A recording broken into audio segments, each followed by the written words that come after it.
இதுவரை வெளிவராத ஈஸ்டர் தாக்குதல் உண்மைகள் அம்பலப்படுத்தினார் எதிரணி எம்பி. பாடசாலை மாணவியை கடத்த முற்பட்ட கருணா குழு. சர்வதேச சமூகம் தமிழ் மக்களை கைவிட்டுள்ளதா சந்தேகம் வெளியிட்டுள்ள ஸ்ரீதரன்.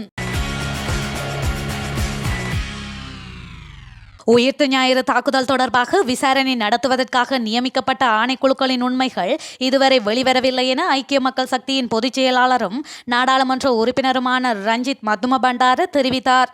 இன்று செவ்வாய்க்கிழமை எதிர்க்கட்சித் தலைவர் அலுவலகத்தில் நடைபெற்ற ஊடக சந்திப்பில் கலந்து கொண்டு உரையாற்றும் போதே அவர் இவ்வாறு கூறினார். அவர் மேலும் தெரிவிக்கையில், உயிர்த்த ஞாயிறு குண்டு தாக்குதல் தொடர்பான உள்ளக விசாரணைகள் வெறும் காகிதங்களில் மாத்திரமே உள்ளன. உயிர்த்த ஞாயிறு தாக்குதல்கள் தொடர்பாக விசாரணை நடத்துவதற்காக நாட்டில் பல ஆணைக்குழுக்கள் நியமிக்கப்பட்டன. நாடாளுமன்ற தெரிவுக்குழுவும் நியமிக்கப்பட்டது. மெலல்கொட ஆணைக்குழு நியமிக்கப்பட்டது. அவை காகிதங்களுக்கு மட்டுமே வரையறுக்கப்பட்டுள்ளன. விசேட அதிபர் ஆணைக்குழுவின் உண்மைகள் இதுவரை வெளியாகவில்லை. பல சர்வதேச புலனாய்வு முகவர் அமைப்புகள் உயிர்த்த ஞாயிறு தாக்குதல் குறித்து விசாரணை நடத்த வந்தன. இலங்கையில் நடைபெறும் விசாரணைகளில் எங்களுக்கு நம்பிக்கையும் இல்லை. எனவே சர்வதேச விசாரணை ஒன்று நடத்துமாறு கோருகின்றோம். உயிர்த்த ஞாயிறு தாக்குதல் தொடர்பாக குற்றம் சாட்டப்பட்டவர்களே இந்த நாட்டு பாதுகாப்பு படைகளில் தற்போது இருப்பதாக அவர் மேலும் கூறுகின்றார். மட்டக்களப்பில் பிரபல பாடசாலையில் படித்த தனது மகளான மாணவியை கருணா குழு கடத்த முயற்சித்ததாக அதிர்ச்சி தகவலை வெளியிட்டுள்ளார் முன்னாள் நாடாளுமன்ற உறுப்பினர் ப. அரியநேந்திரன். இவ்வாறு கடத்த முயற்சித்ததற்கான காரணத்தையும் அவர் தெரிவித்தார்.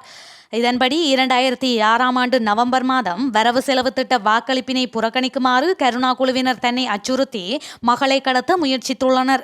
எனினும் அவர்களின் அச்சுறுத்தலையும் மீறி வரவு செலவு திட்டத்தின் முதலாவது வாக்கெடுப்பில் கலந்து கொண்ட நிலையில் எனது சகோதரனான அரச உத்தியோகத்தரை கடத்தி மறைத்து வைத்து என்னை அச்சுறுத்தியதை அடுத்து குடும்பத்தின் அழுத்தம் காரணமாக வரவு செலவு திட்ட இரண்டாவது வாக்கெடுப்பை புறக்கணித்தேன் என்றும் அவர் தெரிவித்தார். ஸ்ரீலங்காவின் முன்னாள் அதிபர் கோட்டாபய ராஜபக்ஷ மீண்டும் அரசியலுக்கு வருவதற்கான ஆயத்தங்கள் ஏற்பாடு செய்யப்பட்டு வருவதாக தகவல்கள் வெளியாகியுள்ளன. 2019ஆம் ஆண்டு அதிபராக பதவியேற்ற கோட்டாபய ராஜபக்ஷ கடந்த வருடம் இடம்பெற்ற போராட்டங்களால் பதவி விலகினார். இதனையடுத்து அவர் அரசியலில் ஈடுபடுவதில் மௌனத்தை கடைபிடித்து வந்தார். இந்நிலையில் தற்போது தோல்வியடைந்த தனது பிம்பத்தை மீண்டும் கைப்பற்றி வலுப்படுத்த கோட்டாபய முனைந்துள்ளார் என செய்தி வெளியாகியுள்ளது.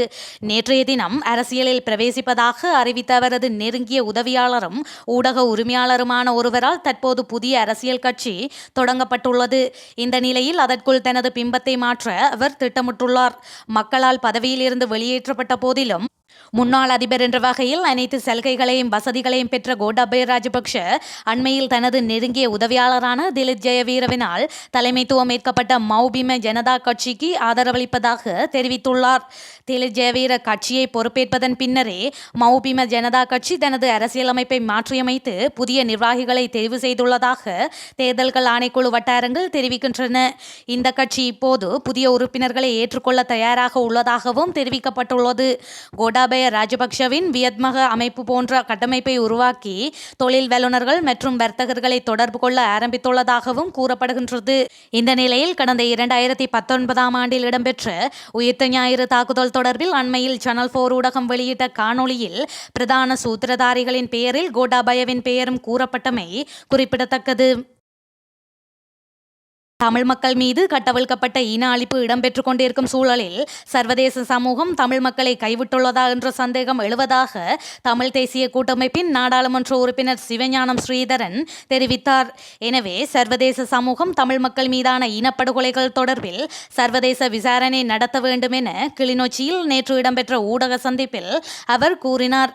மேலும் கருத்து தெரிவித்த அவர், முன்பு அகலப்பட்ட முறைக்கும் தற்போது அகலப்பட்ட முறைக்கும் வித்தியாசம் இருப்பதனை பார்க்க முடிந்தது. பல்கலைக்கழக மாணவர்களும் தொல்பொருள் ஆய்வு திணைக்களத்தினை சேர்ந்தவர்களுடைய வழிகாட்டல் ஆலோசனைகளோடு நுணுக்கமாக தொல்பொருள் ஆய்வாளர் அகழ்ந்தெடுப்பதனை பார்க்கக்கூடியதாக இருந்தது. இதன்போது எடுக்கப்பட்ட தடய பொருட்களை வைத்து பார்க்கின்ற போது 100க்கு 100% பெண் போராளிகளுடையது என்பது உறுதிப்படுத்தப்படுகின்றது. இறுதி யுத்தத்தின் போது கைது செய்யப்பட்ட காணாமலாக்கப்பட்ட போராளிகளுடையதாக இருக்கும் என்பதற்கான ஆதாரமாக இதனை பார்க்கின்றோம். கடந்த 6ஆம் திகதி ஐக்கிய நாடுகள் வெளியிட்டிருக்கின்ற அறிக்கையில் இவ்விடயம் தொடர்பில் அண்மை காலமாக இவ்வாறு தமிழ் பகுதிகளில் தமிழ் இளைஞர் யுவதிகள் எலும்புக்கூடுகளாக எடுக்கப்படுகின்ற விடயம் தொடர்பில் எந்தவித விடயங்களும் முன்வைக்கப்படவில்லை என்றும் அவர் சுட்டிக்காட்டினார்.